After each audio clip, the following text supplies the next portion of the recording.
Assalamualaikum warahmatullahi wabarakatuh.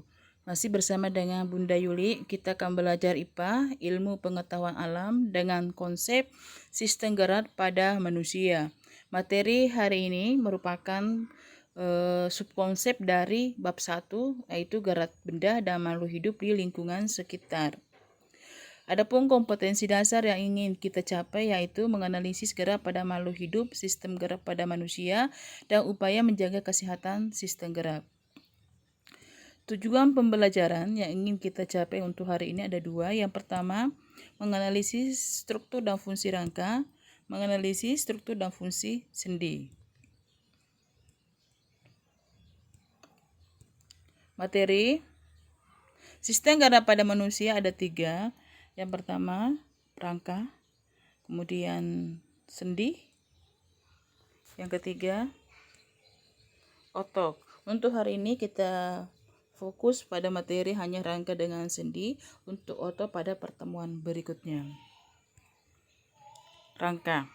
Coba amati teman yang sedang duduk di sebelah kamu. Mengapa tubuh teman kamu itu dapat duduk dengan tegak? Apa yang membuat tubuhnya seperti ini? Agar dapat menjawab pertanyaan tersebut, perhatikan gambar 1.20. Gambar 1.20 tenda dan kerangkanya. Ini ada gambar tenda dan kerangkanya. Pertama ada kain tenda, kita ibaratkan sebagai otot. Kemudian gambar kedua ada tiang tenda, kita ibaratkan sebagai rangka. Kemudian gambar ketiga, ini ada tiang tenda, ada kain tenda. Ini tendanya sudah bisa berdiri dengan bagus. Jadi fungsi rangka yang pertama yaitu memberikan bentuk pada tubuh dan menopang tubuh kita, melindungi organ dalam misalnya tulang rusuk, melindungi jantung dan paru-paru, melindungi tulang tengkorak yaitu otak ya. Kemudian yang ketiga, tempat menempelnya otot yang merupakan alat gerak aktif sehingga dapat menggerakkan tulang, di mana tulang itu alat gerak pasif. Kemudian fungsi yang keempat, pada jenis tulang tertentu seperti tulang paha, femur, tulang ini berfungsi sebagai tempat pembentukan sel darah. Kemudian sel darah ini dibentuk di bagian sumsum tulang, yaitu jaringan lunak yang terdapat di bagian tengah tulang. Ini ada gambar sistem rangka manusia. Ini gambar rangka yang menghadap ke depan dan ada yang membelakangi. Yang gambar pertama yang menghadap ke depan itu tulang sangka, ada tulang lengan atas, ada tulang rusuk, tulang pengumpil, tulang hasta. Antara pengumpil dan hasta biasanya sulit dibedakan. Jadi kalau pengumpil itu tulangnya agak besar dibandingkan hasta. Tulang pengumpil sejajar dengan ibu jari, sedangkan tulang hasta sejajar dengan jari kelingking. Kemudian ada femur, tulang paha, betis. Kemudian ada tibia. Kemudian dari yang gambar membelakangi kita itu tulang belikat, ada tulang punggung, ada tulang pinggul, kemudian tulang pergelangan tangan, telapak tangan, tulang ruas jari-jari. Ya, kemudian ada jadi jumlah tulang seluruhnya pada manusia itu 206 tulang. Jadi jumlah tulang kita ya 206. Berikutnya struktur tulang. Ini ada gambar, ada bagiannya, ada tulang spons, tulang kompak, pembuluh darah, sumsum putih tulang, dan periosteum. Seperti gambar 1.2, apabila kita memperhatikan ternyata struktur tulang tidak halus, melainkan terdapat benjolan pada bagian ujungnya, berbentuk bulat serta terdapat titik-titik kasar pada bagian ujung, terdapat lekukan, tonjolan, dan luban. Masing-masing bagian ini mempunyai fungsi yang berbeda-beda.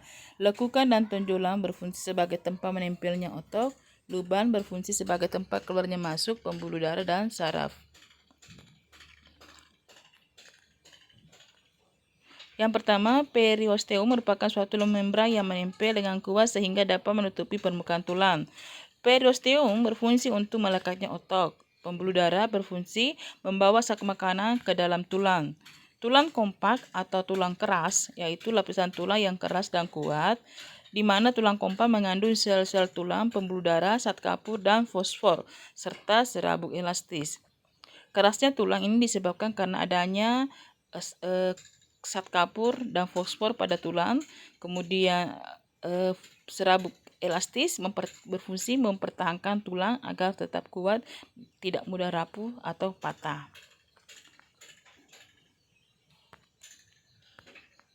Tulang spons dalam tulang panjang terdapat di daerah ujung tulang.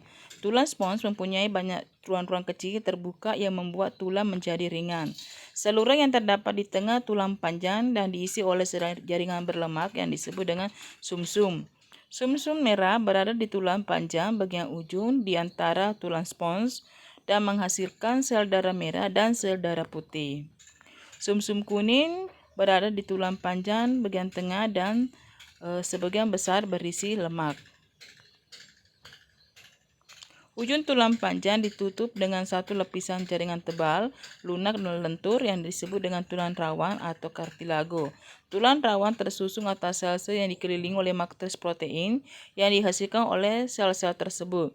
Selain di ujung-ujung tulang panjang, tulang rawan juga dapat ditemukan di ujung-ujung tulang rusuk, dinding saluran pernapasan, hidung, dan telinga. Ayo kita selesaikan ada kotak berwarna biru. Coba pikirkan apakah tulang manusia tersusun dari materi kering seperti batu. Bagaimana dengan tulang-tulang di tubuhmu? Ternyata tulang-tulang dalam tubuh adalah materi hidup. Masing-masing tulang dalam tubuhmu adalah organ hidup yang tersusun dari berbagai jaringan. Sel-sel di dalam tulang-tulang ini membutuhkan makanan dan energi seperti sel-sel lain dalam tubuhmu. Sekarang kamu telah mengetahui bahwa tulang adalah materi hidup. Coba buktikan bahwa tulang yang terdapat pada tubuhmu adalah materi hidup. Kaitkan dengan ciri makhluk hidup yang telah kamu pelajari pada kelas 7. Ini alternatif jawabannya. Bukti tulang adalah materi hidup, yaitu tulang mengalami pertumbuhan dan perkembangan. Saat kita masih bayi, ukuran tulang kita masih pendek. Sejalan dengan bertambahnya umur, tulang terus mengalami pemanjangan atau bertambah panjang hingga batas tertentu. Saat kita masih bayi, tulang kita banyak tersusun atas tulang rawan. Sejalan dengan bertambahnya umur, beberapa tulang rawan berkembang menjadi tulang keras atau tulang sejati. Jenis tulang berdasarkan bentuknya ada 4, yaitu tulang panjang. Contohnya tulang lengan atas atau humerus. Kemudian yang kedua, tulang tidak beraturan. Contohnya tulang punggung. Kemudian yang ketiga, tulang pipi. Contohnya tulang dada. Bisa juga tulang belikat. Kemudian yang keempat, tulang pendek. Contohnya ruas-ruas jari kaki. Ayo kita diskusikan. Lakukan diskusi dengan temanmu untuk mengklasifikasikan 10 jenis tulang berdasarkan ukuran dan bentuknya. Agar mempermudah kerjamu, susunlah data tersebut dalam tabel 1.6. Jangan lupa lakukan kegiatan. Ini ada klasifikasi tulang berdasarkan bentuk dan ukurannya. Jadi kita, ya, ini alternatif jawabannya, Nanda. Jadi yang ada 10. Yang pertama tulang lengan atas, berarti lengan atas termasuk jenis tulangnya panjang.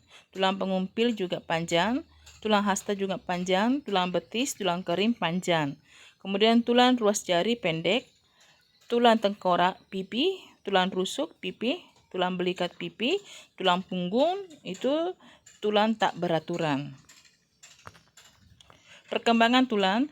Tulang yang ada di tubuh kita merupakan suatu benda yang keras. Meskipun demikian, tulang bukan suatu benda yang memiliki ukuran tetap.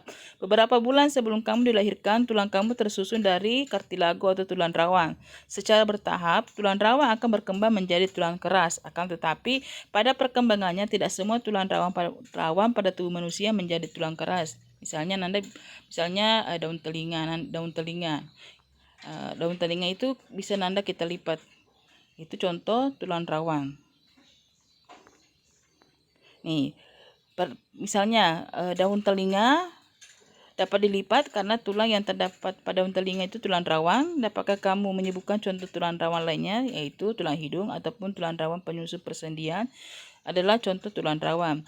Tulang-tulang tersebut akan menjadi tulang rawan sampai manusia menjadi tua. Jadi pada saat janin, calon bayi yang masih ada di dalam kandungan, hampir semua tulangnya pada tubuh merupakan tulang rawan. Seiring dengan perkembangan janin dan setelah kelahiran, tulang rawan tersebut berkembang menjadi tulang keras.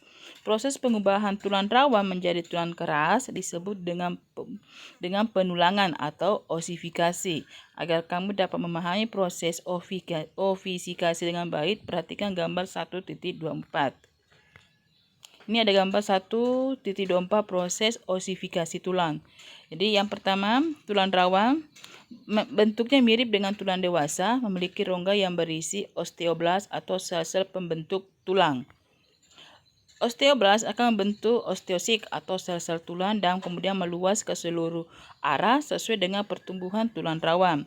Di antara jaringan tulang yang terbentuk terdapat pembuluh darah, di mana pembuluh darah ini akan membawa mineral seperti kalsium sehingga tulang yang terbentuk menjadi keras. Sekarang sendi. Sendi adalah tempat yang bertemunya dua tulang atau lebih. Dengan adanya sendi, hubungan antar tulang tubuh dapat digerakkan. Berdasarkan banyak sedikitnya gerakan persendian, dibedakan atas 3, yaitu sendi mati, sinartrosis, sendi kaku, amfiartrosis, sendi gerak, diartrosis. Kemudian sendi gerak dibedakan atas, yang pertama sendi plana, kemudian ada sendi engsel, ada sendi putar, ada sendi peluru, kemudian ada sendi geser. Mohon maaf Nanda, ini salah ketik. Sendi plananya double, seharusnya sendi peluru 1. Oke. Jadi saya ulangi, sendi gerak ada 5, sendi plana, engsel, putar, sendi peluru, dan sendi geser. Sinartrosis ya berarti sendi mati, sendi yang tidak dapat digerakkan. Ini contohnya pada tengkorak. Kemudian amfiartrosis, sendi kaku, adalah hubungan antar tulang yang memungkinkan terjadinya gerakan secara terbatas. Contohnya persendian pada tulang pergelangan tangan dan kaki, persendian antara tulang rusuk dan tulang dada. Ini juga persendian pada ruas-ruas tulang belakang. Kemudian yang ketiga, diartrosis, yaitu sendi yang dapat digerakkan dengan bebas. Ini ada 5. Yang pertama sendi yang tadi plana, peluru, engsel, geser, dan putar. Ada kotak lagi. Tahukah kamu pertemuan antara dua tulang diikat dengan ligamen sehingga sendi tidak dapat terlepas? Selain itu, ligamen juga berfungsi agar sendi tidak dapat bergerak dengan fleksibel. Ligamen adalah jaringan yang berbentuk pita dan tersusun dari serabuk-serabuk liat yang mengikat tulang yang satu dengan tulang yang lain pada sendi. Gambar 1.27. Pada sendi diartrosis, bagian ujung tulang tersusun sendi dilapisi oleh kartilago. Fungsi kartilago adalah menjaga agar tidak terjadi benturan atau gesekan antara tulang yang satu dengan tulang yang lain yang menyusun persendian. Jadi saya ulangi, fungsi kartilago adalah menjaga agar tidak terjadi benturan atau gesekan antara tulang yang satu dengan tulang yang lain yang menyusun persendian. Di dalam sendi tersebut terdapat cairan sinovial. Cairan ini yang berfungsi sebagai pelumas sendi. Diartrosis tadi sendi gerak ada 5. Yang pertama peluru. Sendi peluru menghubungkan antara satu tulang yang mempunyai satu ujung bulat yang masuk ke ujung tulang lain yang berongga seperti mangkok. Jadi sendi peluru memungkinkan gerakan ke segala arah. Contohnya sendi antara lengan atas dan belikat, sendi antara tulang pinggul dan tulang paha. Sendi engsel memungkinkan gerakan satu arah, maju atau mundur. Contohnya sendi pada siku dan lutut. Sendi antara ruas jari tangan. Sendi putar atau sendi guling. Salah satu tulang berfungsi sebagai poros dan ujung tulang lain berbentuk cincin yang dapat berputar pada poros tersebut. Sendi putar memungkinkan gerakan tulang yang satu mengelilingi tulang lainnya sebagai poros. Contohnya sendi tulang atlas pada tulang tengkorak, sendi tulang pengumpil, dan tulang hasta. Sendi plana Memungkinkan gerakan kedua arah yang saling tegak lurus. Contohnya gerak antara tulang ibu jari dan telapak tangan, kemudian persendian tulang tumit dan tulang kering. Sendi geser menghubungkan antara dua tulang yang memiliki permukaan yang datar, memungkinkan gerakan tulang yang satu menggeser di atas tulang lain pada tulang yang Saya ulangi, memungkinkan gerakan tulang yang satu menggeser di atas tulang yang lain. Jadi mohon maaf Anda, Ibu salah ketik. Jadi saya ulangi kembali, sendi geser memungkinkan gerakan tulang yang satu menggeser di atas tulang yang lain. Contohnya, persendian antar tulang karpal, persendian antar tulang belakang. Kemudian ada kotak lagi warna biru. Ayo kita lakukan mengidentifikasilah sendi-sendi yang bekerja pada aktivitas sehari-hari. Nah, di sini ada 5 aktivitas: menggelengkan serta menganggukkan kepala, memutar, pergelangan tangan, memegang pensil dan menulis, berlari, meluruskan tangan, lalu membengkokkan tangan ke atas. Jadi yang pertama, menggelengkan serta menganggukkan kepala, termasuk sendi putar. Kemudian memutar pergelangan tangan, termasuk sendi geser. Memegang pensil dan menulis, termasuk sendi geser dan pelana. Berlari, sendi peluru, geser, dan ensel. Kemudian yang terakhir, meluruskan tangan lalu membengkokkan tangan ke atas, sendi ensel. Ya, demikianlah materi dari Ibu pada hari ini. Mudah-mudahan bisa bermanfaat. Terima kasih. Assalamualaikum warahmatullahi wabarakatuh.